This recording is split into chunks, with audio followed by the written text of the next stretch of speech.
Colorado first with your forecast right now. Here is meteorologist Chris Spears with a look at what's going on out there. Chris? Well, it was a hot day the last Saturday of August, and we made it up into the 90s here in Denver. 92 and 62 officially. Downtown, 92 and 65. We should be closer to about the 86 and 56 marks there for the high and low. So definitely an above average day for eastern Colorado. Pueblo, you're down to 98 after tying a record high of 100. 70s and 80s in the high country. Lamar still at 102. It's hot.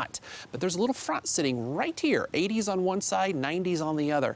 We'll get a little relief in southeast Colorado later tonight. 89 still at Betty's Place up there in Erie. It's 86 in South Lakewood.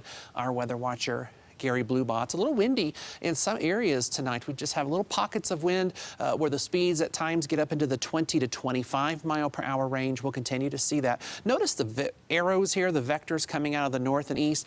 Seeing many reports on Twitter of people in the urban corridor from Denver to Fort Collins smelling smoke. And there is a pretty big grass fire in Morgan County.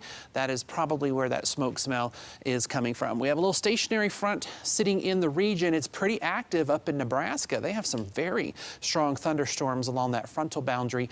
Here in Colorado, for the time being, it's quiet, but there are a couple of showers trying to pop here in Boulder County and Larimer County. We have a few trying to get going on the far eastern plains, and in south central Colorado, we have a handful of showers from daytime heating.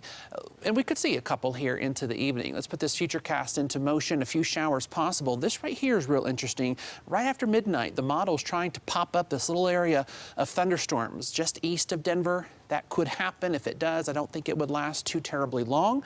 The bigger feature overnight, watch this surge coming in from the north and the east.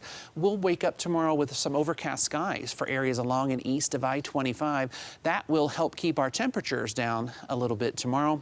Sunday afternoon, we start to see some sun peek through the clouds, but then when we add in the daytime heating, we may see a couple of showers and storms tomorrow, especially to the south of Denver. It is smoky in northwestern Colorado. You have a flow coming straight off those fires in California. An air quality alert for the northwest counties, Steamboat, Meeker, and Craig, for instance, tonight into tomorrow. We are watching NORA off the coast of Mexico. NORA is going to move to the north, right along the west coast of Mexico. And as we get into late next week, some of that moisture may flow into the state. And we sometimes get remnant moisture from tropical systems. Back in 2018, we had some heavy rain in parts of the state from Hurricane Bud. 50s tonight. It will cloud up here in Denver. We wake up cloudy tomorrow, cooler only in the 80s, but some sun will peek into the afternoon. 30s and 40s in the high country, 50s and 60s for our lower elevations.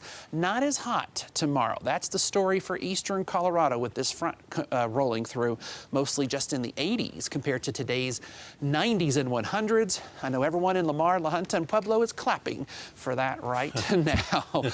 85 tomorrow in Denver. 90s, though, are back as we roll into the new week. And then Allen, Wednesday into Thursday. That's when we may see remnants of NORA.